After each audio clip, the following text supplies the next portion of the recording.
No, you are investing your time with us. It's 11:03 in Enugu, Nigeria, 3 minutes after 1 in Tel Aviv, Israel, and 7:03 p.m. in New York, United States. I'm Vinmartin Obiora Ilo. Welcome to Full Day, your late night show on Signature TV.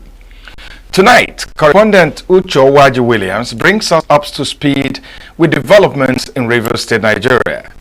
Peter Am, Secretary General of Coalition of United Political Parties, CUPP, speaks on coalitions and alliance for 2027 political contests. And Deputy Chairman PDP Enugu State, Steve Oruro, who is in the studio, weighs in on how political parties can become the incubation hub for transformational public office holders. Plus part 1 of our conversation with the TV personality and entertainer, Ika Okbala, also known as Zebrodaya. Quite a package tonight. Please stay tuned. We are local. We are right now with the wife of the man. Why the Vinmartin is in chaos? We are national. Those in support of this motion as amended, aye. We have taken it to the We are internal. Israeli airstrikes. Donald Trump left the worst unemployment.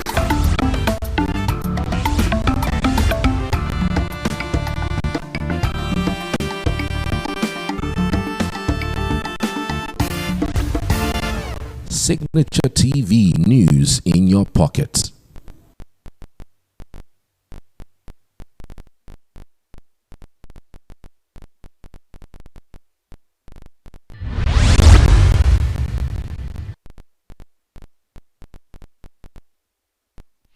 Trending tonight, the Rivers State government has announced the appointment of administrators for the 23 local government areas in the state.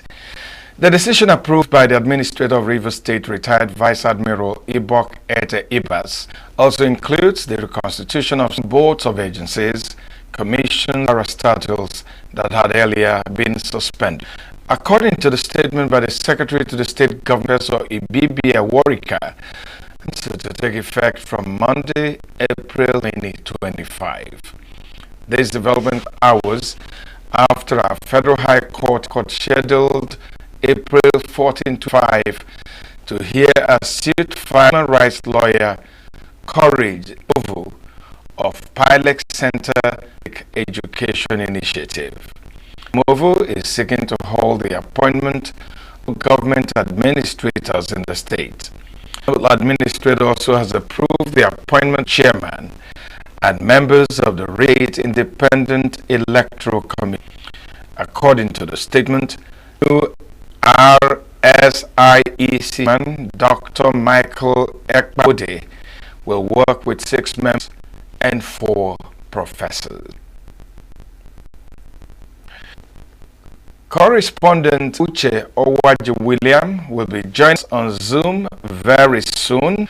But while we're waiting for him to connect, I'd like to tell you that the Nigerian government declared that the Naira for crude sale deal with refinery and other local refineries stated through the Nigerian National Petroleum Company Limited (NNPCL) remains effective. The Technical Subcommittee on the Crude and Refined Product Sales in Naira Initiative gave this update in a statement on Wednesday after meeting with stakeholders on Tuesday.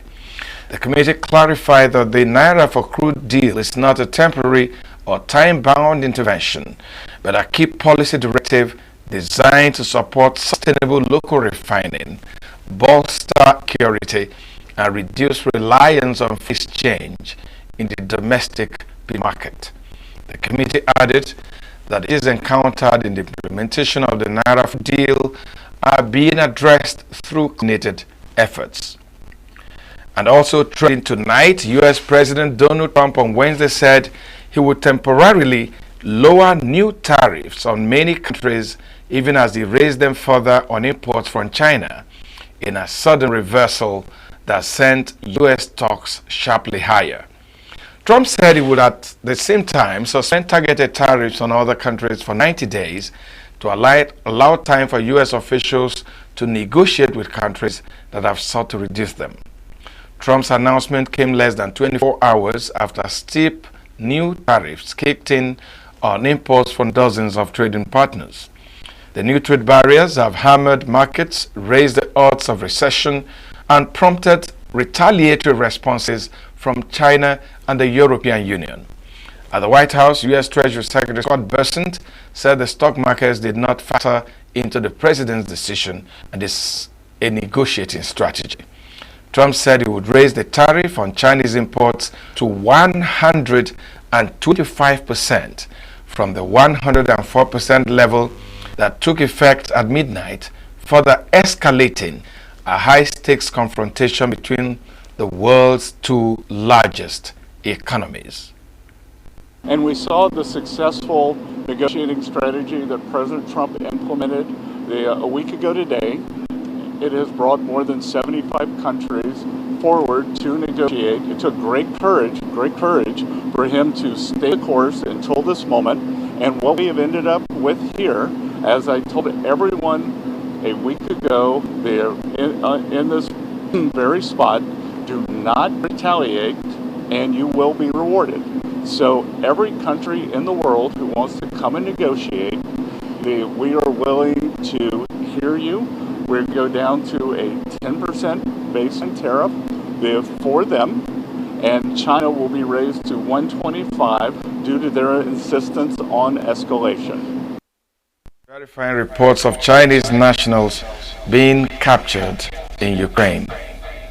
The Chinese Foreign Ministry spokesperson Lin Jian said the Chinese government always requested its citizens to stay away from areas of armed conflict and avoid being involved in armed conflict in any form.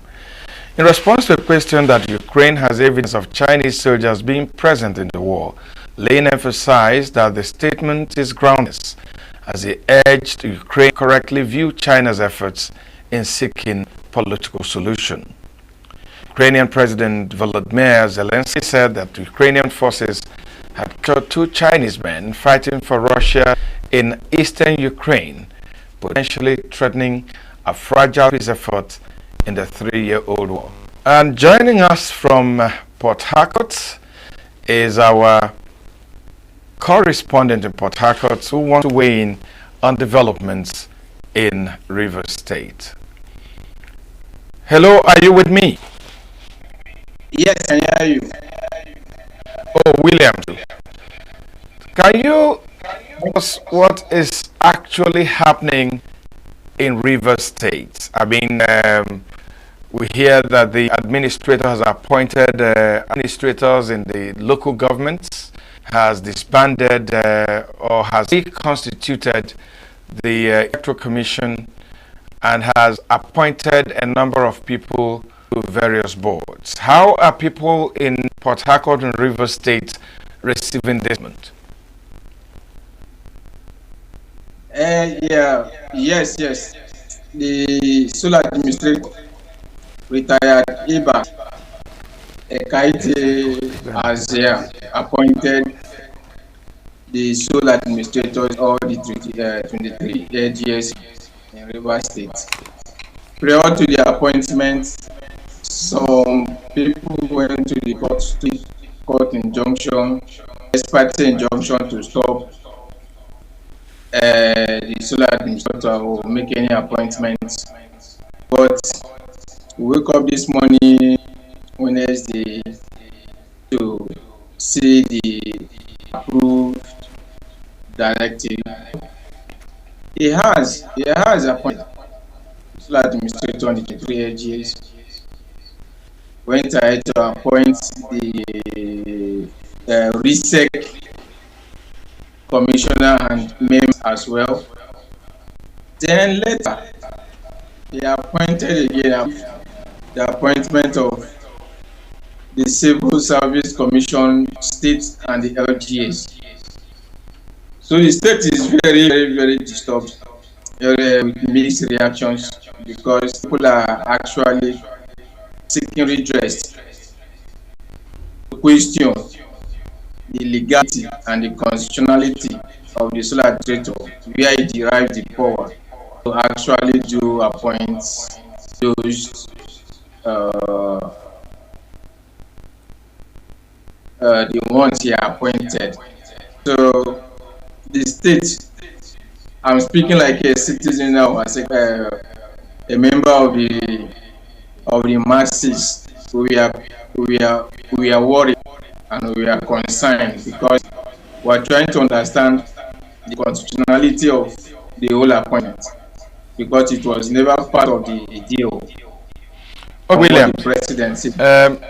Before the state of emergency was declared, there were two groups battling each other.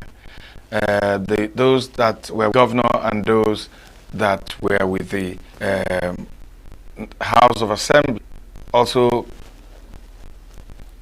being sponsored by the Wike group. How has these two groups responded to this development? Have we any statement from the suspended governor, or have we got any statement from either Wike or members of the House of Assembly? No, as you speak, no response from, especially let's say the Wike FCT minister-led faction, because from the looking and from the ongoing, it seems they are playing their own script. So no reaction, no response from them. The suspended Governor Obiora, as we speak, no response yet from him and his group. Some concerned civil societies and some groups in that respect, the guy has actually went to court to seek mercy. There are court intervention or expert orders and trying to stop the sole administrator not to go on to make any appointment, but he went ahead. Some group of the society, to civil society, has equally promised to go to court for a redress to actually stop the sole administrator so appointed across the LGA. So that is the situation now. Okay, Williams, we heard rumors that some people were demonstrating or planning to demonstrate. Is there any truth to that rumor? Yeah, some groups, some civil society groups actually have a plan to demonstrate against what is happening in Rivers State, but we are waiting for them. The only group that came up was the national TIB protest that we witnessed on Monday. Apart from that, no other one. But we had a rumor that there might be a protest to actually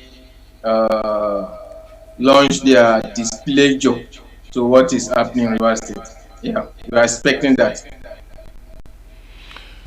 Williams, you know, one of the reasons that this the federal government had declared a state of emergency in Rivers State was to make sure that security and lives and property were safe, and that we didn't have an upheaval in Rivers State. This decision to appoint administrators and other appointments that the administrator has made, is it going to help in reducing tension in Rivers State, or is it increasing tension in Rivers State?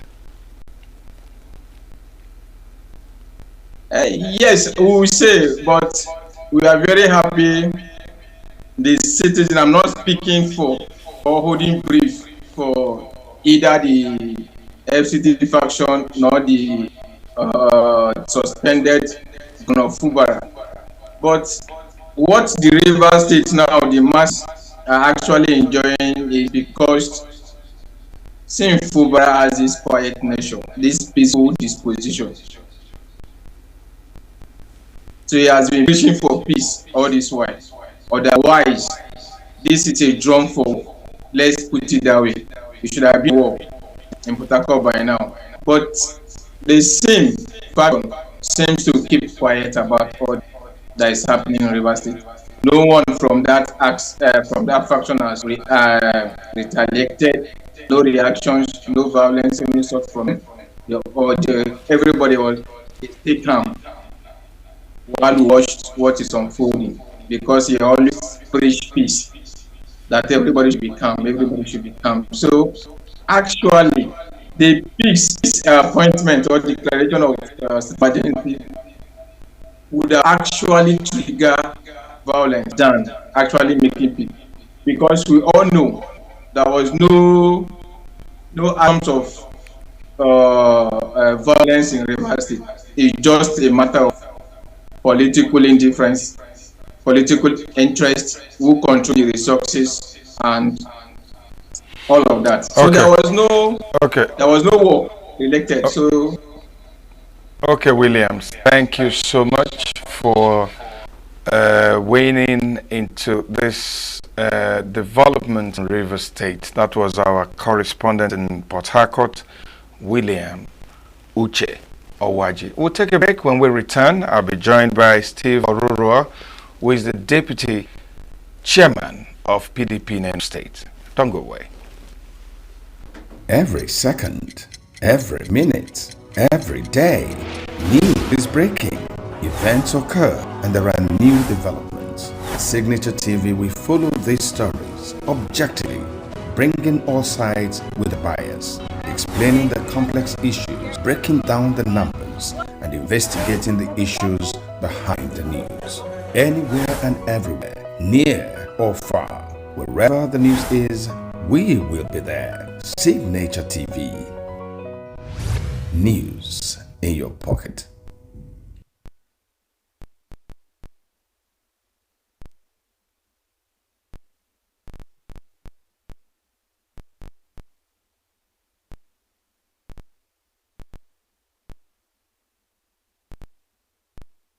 You're watching Food Day, your late night show. And already seated in the studio and joining me now is Steve Oruruwa, who is the Deputy Chairman of the PDP in Enugu State. Steve, you're welcome. Thank you very much. A very good evening to you. Yeah, Steve, we were just sitting down. Our Zoom guest, Peter Ame, who is the Secretary General of COP, just joined us. So just give me a few minutes to talk with Peter. Peter, are you there? Welcome to Food Day. I'm here. Can you hear me? Good evening. Well, I understand you have some challenges. So, we're still glad that you were able to join. You know, Nigeria has become a country where some people say that the politicians have no principles, have no set of objectives. They can change like the chameleon, and that political parties have become convenient platforms to achieve individual goals. Is that your understanding of what we see all the time, people moving from one party to the other? I think on a very large extent, this the scenario that is the truth. But the fact that there are still people who still believe in this principle of commitment to internal party structuring, party democratic processes as established constitution is 221, So there are people who still believe in this. But because our system is only driven by the quest and to have power and have authority to say I'm this and I'm that. If a society that does not work, a society that does not benefit the less privileged without knowing somebody, that is the kind of society you see such things happen. And some people want to get into office just to be able to enjoy certain privileges that are not available to the common man. But there's very few set of people who don't really have core principles of how to, be democratically, stable or participate in democracy in a way to ensure deepen the culture of those who have participated. So you have a situation where you don't have a system of government that when a party loses at the general election, all the members of the party have to go to back to to the drawing board, and some people might not have the courage to stay for another 4 years because those who are in government will start to now use state resources to strengthen themselves. So naturally, by and large, the issue here is a societal one. Is the issue that we must all tackle headlong, and we must also commit to building a very good internal party structure that can be able to defend all this. Because you cannot have a system that politicians are richer than those who work in public service. There is one of the greatest, the easiest way to get rich, where you see politicians who have never worked before.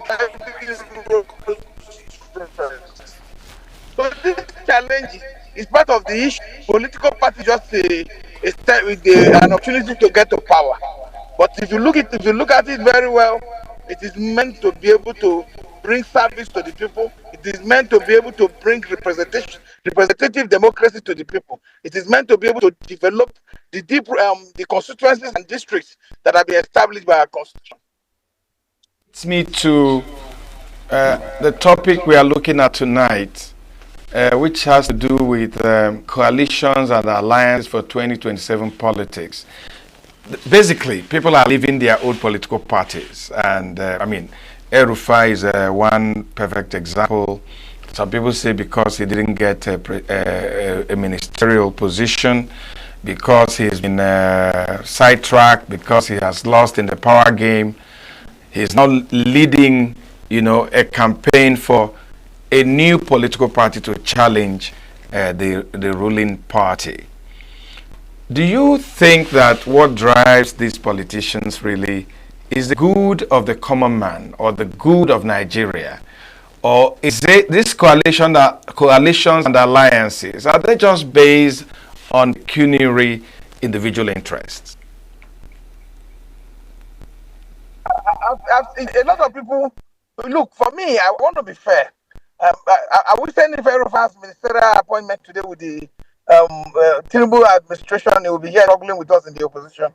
To be sincere, that you know the answer as much as everybody, all our viewers watching, that he will still be there in the government. I think we don't want a situation where government looks as if when we don't get opportunity, we go against those who have rejected us for not having that opportunity.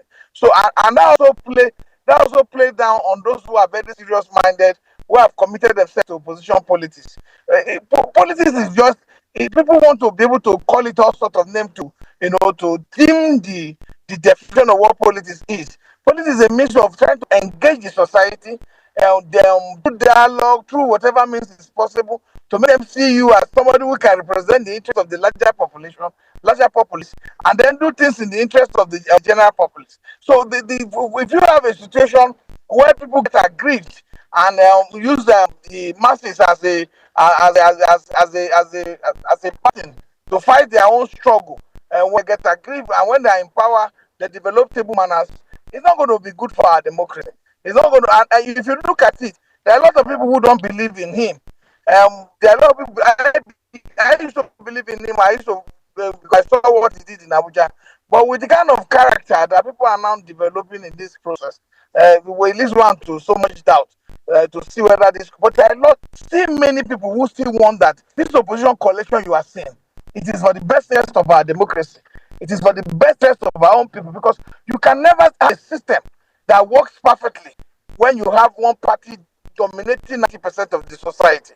You can never have that work, because a system that has no alternative views, or to be able to, a system that has no, a that could challenge their policies and programs that are not yielding results, and probably drain Nigeria into recession, into depression, and into economic downturn. That system will continue to go spiral down.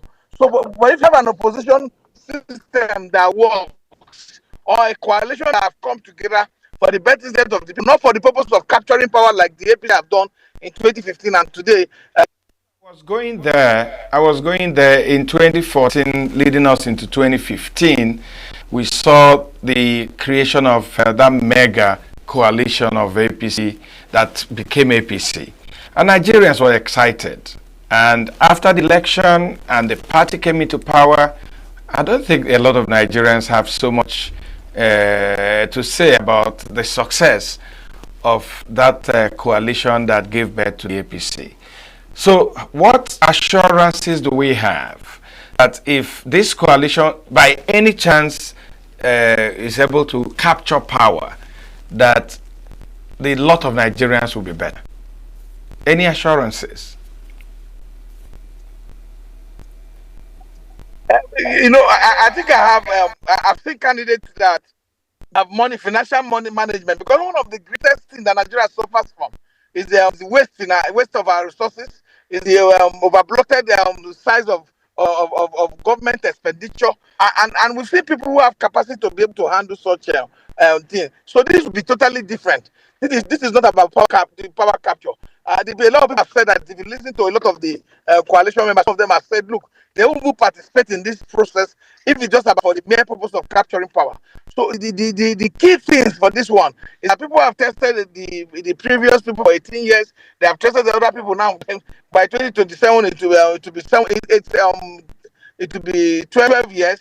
So people are trying to look for a system that we can be able to establish with people who have competence, people who have merit, who have capacity. The person must not come from the north. The person must not come from the east. The person must not come from wherever the person comes from. It must have these ingredients that I mentioned that can help our nation to transform his human capital and huge resources base that we have, and yet we are still having 129 million people living in multi-dimensional poverty that represent 56% of our population. We can do better, and I think that we should be able to create a nation where inequality, and qualitative representation becomes an issue, because people don't like to be able to say this.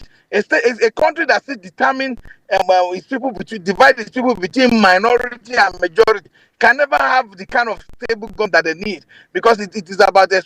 Can you tell me sincerely? Can you be very realistic? Can you tell me? I mean, looking at all the indices, looking at the power game, looking at the APC, looking at the PDP and the other parties, and then looking at this seeming coalition that is coming, can you tell me sincerely that you can fairly predict that this coalition can defeat the APC in 2027?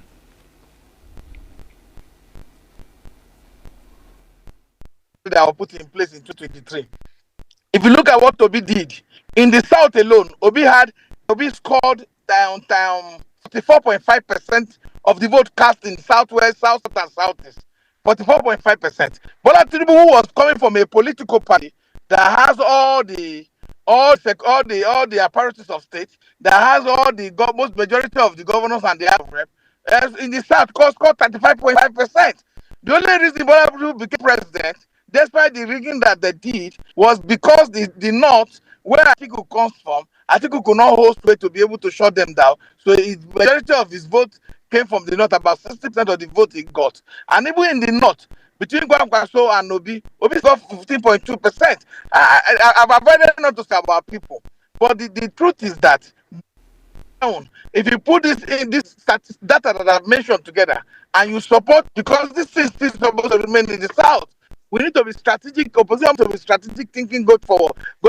If you put the remaining south and you contest with Bola Tinubu, I am sure before 12 o'clock we will defeat Bola Ahmed Tinubu. The opposition will defeat him, and it is on record that it has happened before, and it will be easier now because it will be opposition against hunger, against bad leadership, against the level of infection, against the cost of buying fuel, the cost of buying energy, whatever energy, whether electricity, whether it's to buy fuel for your car, these costs have skyrocketed beyond 300%. So we cannot be telling me that the way people are thinking now, and the way the society is, and the way the poverty is the country is driving on autopilot. That we have a president that is globetrotting. You can't tell me that it's going to be a difficult thing to defeat him. I don't think so. Okay, Peter, I'd like to thank you and I like your optimism. Thank you for joining us. Peter A., Secretary General of the Coalition of United Political Parties. And in the studio with me is Steve Oruro, who is the Deputy Chairman of PP in Enugu State. And I'd like to ask Steve, how can we, of course you heard my conversation with Peter Ame, and we talked about people leaving parties, new coalitions and all that. How do you think that once again we can make the political parties an incubation hub for transformational political office holders? I don't want to say transformational leaders. I'm talking about transformational political office. Leaders.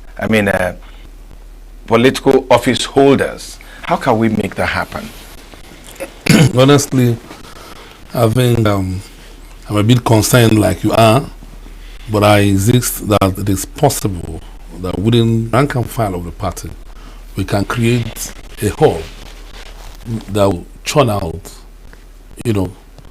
consistent leaders, poised and best repositioned to redeem the image of the country.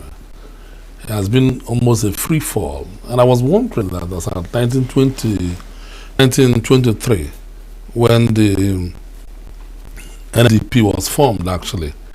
Those formed the NDP and formed actually Nigerian Youth Movement in 1935. We're talking about NX to Koli and the likes of Salah Desina. What were they thinking about? Even when Azikiwe, alongside Herbert Macaulay, in 1944 formed the NCNC. What were they thinking about? Were they thinking about the colonization of the processes and of the country? Were they thinking about desertification? Were they thinking about taking another route of suffering and imperialism? Were they thinking about emancipation of the people? What did they have in mind? And for me, they had a system where they believed that we had suffered so long under slavery and had also suffered under colonialism, and the country needed to decolonize their mind. And they wanted that the education system should be manned by their own people, that the infrastructural development should be manned by their own people, that the health system should be manned by their own people. They had hope in this country. And there are all two kinds of leaders. Either those who make sacrifices for self or those who make sacrifices of self. They made sacrifices of self for the greater interests of the larger majority. Of course, that's the certain. And the kind of political parties that we run today, honestly, not necessarily holistically in tandem with ideological standards set by, these people I mentioned. We need a party that should be sanitized. We need a party that should be highly independent. We need a party, the processes of electing leaders should be domiciled within the rank and file of the party, within the conscience of the party, and not being influenced by powers outside. A number of people say that one of the reasons the political parties are not playing this role that you have put forward and that you've compared with our founding fathers is because the political parties have increasingly become undemocratic. That instead of being strong institutions, that what you have are strong individuals, governors, presidents, senators. They've become so powerful that the will of the people is constantly and continuously eroded. Do you subscribe to this argument? Well, the truth is that I have always insisted that the biggest office in the country is the office of the citizen.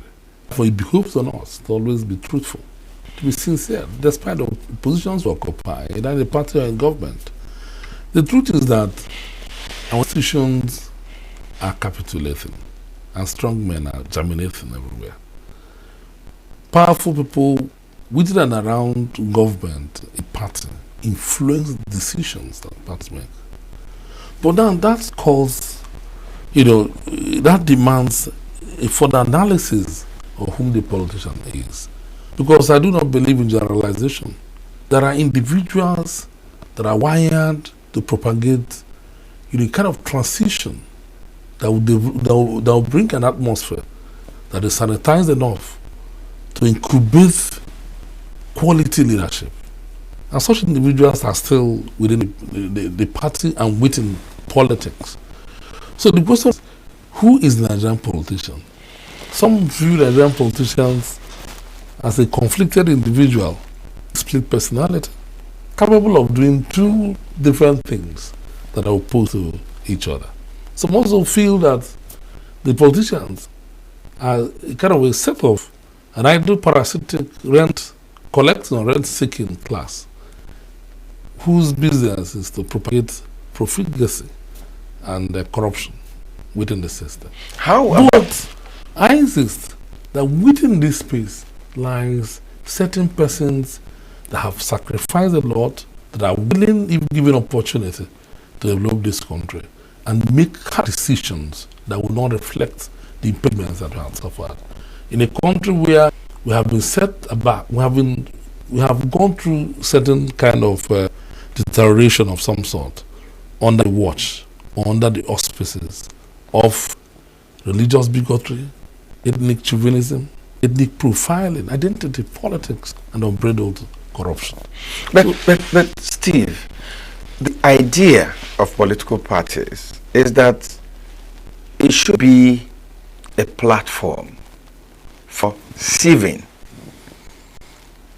some of the characters that you have talked about and making sure that those that get to political offices are really those that are committed to the well-being of the people. But what we see is that the political parties have become a market where the highest bidder becomes the representative of the people. Like I said earlier on, the major problem today is what becomes the fate of the country. What country are we living for our children? Even if you feel that you feel immune, if you feel, protected by certain scenario that has played out today, probably you have enough money, you're getting enough patronage from the government today. What about your children tomorrow? What kind of environment are you living for them? So what do we do? This is exactly why I talk of personalities within government or within political parties. Those personalities determine the fate of the political parties. As an institution, if you unveil the veil, you find out that human beings actually determine what happens within the institution called political parties. So the caliber of men and women that congregate to form political parties or manage them will also influence the outcome of what they generate or what they produce. So what do we do, Steve? What do we do? What do we do to make the political parties exactly what they are supposed to be? What we need to do first is that we need to accept that we have moved so much on reverse gear. This country needs to move forward. So individually and collectively, there should be a wake-up call. And that's why I like whatever played out in the last election. There seemed to be a reawakening, there seemed to be a rebirth, there seemed to be a renaissance on the side of the youth and entirety of the people. They felt it was enough. Despite the fact that probably the result of God could have reflected what they wished or not, but you could see that they made a statement. So the Nigerian politicians, the elitist class, they have become wary of what the electorate can do, of what the populace can do, of the defiance that the electorate can actually generate within the society. So for you to now conduct a proper party, you have to reflect on the powers of the electorate and how they're going to react. So this is no longer a time you do all manner of sham primaries and end up bringing rogue elements to govern your people. It's a time to look for a candidate that resonates with the yearning of the masses, with the interest of the poorer majority. Some experts have talked about conflicts in the political parties, making it impossible for the political parties to actually concentrate on their primary duty of being the incubation hub for leaders that can cause change to happen. Let's look at Labour Party in Nigeria, for instance. They made a lot of gains in the last election. Today, they almost dissipated. Let's look at the PDP, your party. In the past 3 or more years, it's been a struggle of who is in charge and who is winning and who is losing. And I remember one of the positions you held like a year ago was to go and reconcile your party men in Ebonyi State. So conflict, and conflict. How can we change the course of political parties instead of being battlegrounds, so they can be that platform that would throw up the leaders that can change our country? Well, let me start with the first suspicion that the PDP, the Labour Party, seem to be faltering, seem to be, capitulating in terms of, the quality of leadership one would expect. And there seems to be identity crisis as to who is in charge. First of all, I see the voice of Jacob, but the hands of Esau. I think that people are surreptitiously, tacitly trying to infiltrate into the parties to create a one-party system. And I think if we deny ourselves the opportunity of having plurality of voices, plurality of opinions through the channels or through the instrumentality of party politics, then we will diving into dictatorship. So first of all, let me talk about the party I know, which is the PDP. Things that happen with the Labour Party, I don't think they concern me a lot. But for the PDP, the governors of the PDP have actually stepped up. They've engaged gear at the right time, and they want to recover their party. So all the machineries of the party are working in one accord at the moment, in a very vigorous attempt to re-establish their party, to be effective enough to go into primaries and bring out a candidate that can challenge for the office of the presidency. Okay, Steve, we'll take a break and go to our conversation with the great entertainer and TV personality, Chief Chika Okpala. This is the part 1 of a conversation that started with how he grew up and at what point he made contact with television entertainment. So we take that and we conclude our conversation in a moment.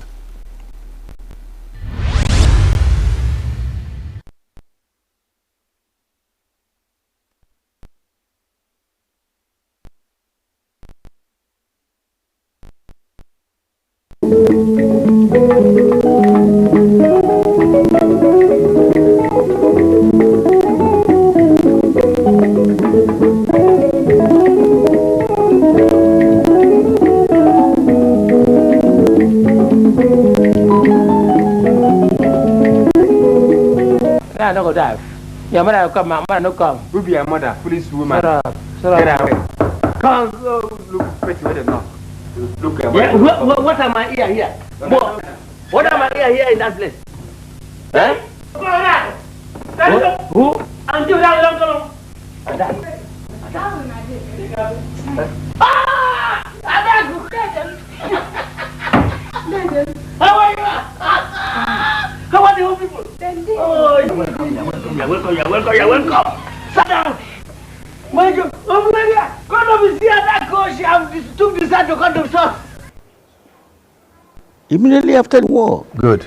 I came into it was kind of everybody rushing to Enugu.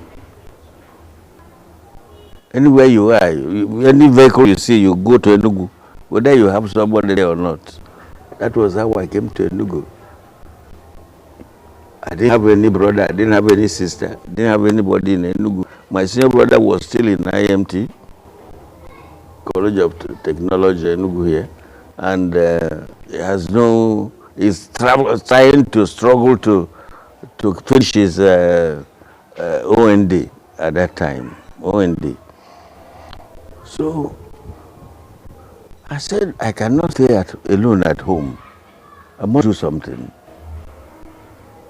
So I saw some people When I got to our for market where the vehicles load to go to Enugu or go to Onisha, people were rushing to go to Enugu. So I entered the vehicle. I came to Enugu. And you had nobody? And nobody. No place to, I didn't have anybody in mind. I didn't even know where my brother was. I didn't even know where the College of Education is. I mean, technology was. Is. I just entered the vehicle and came. Luckily, they stopped us at Obiora Avenue by Zik Avenue. You know, by Oboite now. By Oboite. That's where they used to stop in those days. And very, very luckily, I looked up, this was Nigerian Red Cross. Okay? I looked, I checked my pocket, I had my ID card. So I moved into that place, got into the Red Cross, introduced myself, told them that I work with the Nigerian Red Cross, Biafran Red Cross, down there to say, hey, we are looking for you. You will know your people, come. You know? I said, look, what you're going to do, you're going to take charge of clinic kitchen. I said, which one is clinic? I said, everybody, you see the people on the line. By then you have about 200 people on the line. Looking for food. For food, for drink, water to drink, for food. Now, you are now going to make sure that each of them has food. So the cook and the chef will bring the food, keep for you. Now you get the chefs to serve the meal. You supervised? You supervise. So you are a supervisor. I say, yes, sir, no problem. Me, supervisor, no problem. Give me stool. They gave me stool, I sat down. Come and take. Come and take. And that was a job? It was a big job. Employment, just like that? Just like that. Just like that. I say, okay. But I did it so well that they think, I acted it. And they say, this man is different from other people. Stay, this is your job now. So people were coming to take dish their food, take their ration. Yeah. Everybody was coming for ration. They were taking and going. And when it was about 4:35, they said, it's okay. You will not go. We will give you your own food. Come and sit down here and eat. Because I don't eat it this morning. So they gave me food. I ate. As I settled down to eat, look at my friend, Ogodnago, the one I was with in the Two Cities Playhouse. Okay. At Nobi. At Nobi. You just appeared. Just like, he came to take ration. He came to take ration. He had left for Enugu weeks before you. Before me, and he didn't tell me he was going to Enugu. Everybody was on his own. You know, that kind of thing. So I said, God, Chika, how did you find yourself? I said, how did you find yourself? He said, well, that's the thing now. Where are you staying? I said, I don't have a place to stay. He said, don't worry, you have a safe stay. Come now, have you eaten? I said, no. So I ordered for food for him. He took food. I took my own ration. We ate together. And when we finished, we took another ration for dinner. Since I was a supervisor, so I had the right to say, put one more ration, put one more ration. So all of us will tie the thing. The funniest part of it was that nobody had plate. Then it's either you go to get akuko, you get these leaves and keep. They put the food you there. There's no spoon, there's no fork. It is what is it called? Gabon or something. It's not. It's like ordinary gari, but not gari Gabon or something like that. Then you are lucky. you take this kind of leaf and wrap it and hold it in the other hand. It is a soup that is a problem. So you go and look for newspaper. People who have read newspaper and thrown away, you use it and they put soup for you. So that's how people collected food. So we collected our own, went to Zik Avenue where he was staying. And when we got there, it was a room and parlor from, rented by the in-law, by the brother-in-law, you know. So he said, no problem. You're the owner of this house, of the accommodation when he comes in. I said, how can I know him? He said, you will know him. So late in the evening, Tony Face came. That's the owner of the accommodation. He came in, I jumped. I said, yeah, Chika, you are here. Hey, God. Come. Ogonna, please, this mat is for two of you. So both of you.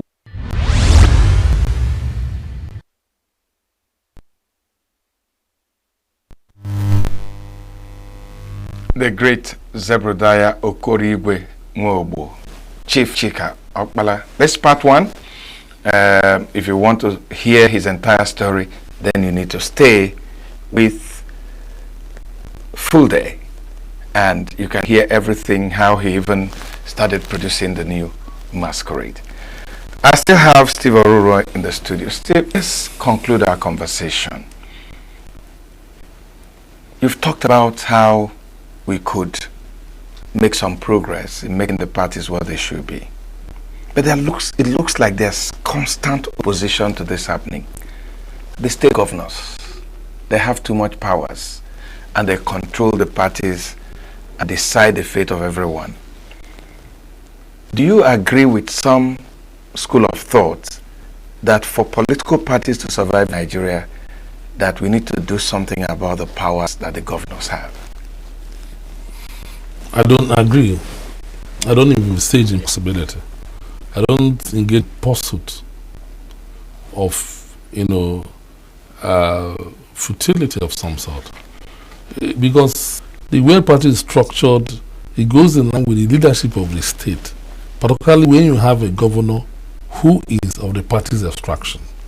Definitely he's going to be the leader of the party, while you also have a chairman of the party. So if there are people that are very creative and very willing to partner with Nigerians in this constant search for emancipation from sequence of misrule, then you see them behaving in a way that will propagate an effective, very robust, and very qualitative party where there will be national consensus, where there will be, exemplary leadership that others can emulate. But the governors don't allow the chairman to be chairman. No, I disagree. It all depends on the governor. That's why I talk about individuals. Mm-hmm. It borders on the personality. I've told you that a typical Nigerian position, has like two different characters. If you present the quality of character that is in consonance with, with quality delivery of the dividends of democracy and standard practices in tune with what Nigerians expect, you find your result. If you're also unlucky to find a governor who is not in that spirit, he's going to distort the process. Do you think that a crop of governors can give us a democratic party across board, whether they are APC, whether they are PDP, whether they are APGA, whether they are Labour Party? I don't think so. I can only speak about the governors I stand for, particularly the new governor, with the practice that he has come to do. But that will be a matter for another day. But the most important thing as it stands today is that we are seeking independence. Nigerian people, through the party, are seeking independence, not from the imperialists, not from the colonial masters, but from the dysfunctional political class, from those who engage in elitist deceits and intellectual dishonesty. They are looking for leaders that can call their own leaders. Are we hopeless? Well, it's not a hopeless situation. I told you that we have characters that are credible, piloting the affairs of the party and determine the future of the people. Because the party is not just a party, but it's a conduit pipe for leadership recruitment process, So if you don't find the right party and right attitude within the rank and file of the party, you're likely going to find a dysfunctional system. Okay, Steve, I'd like to thank you for your time and for your insights. It's been a pleasure talking with you. Thank you very much. And that was Steve Oruro, Deputy Chairman of PDP in Enugu State. And that's where we're drawing the curtain on our show tonight. Vinmartin Obiora Ilo from Enugu in Nigeria. Don't forget to follow us on our social media platforms. If you missed part of this program and you want to watch it again, go to signaturetv.org or download the Signature app. Thanks for watching, and let's do it again tomorrow night at 11 p.m.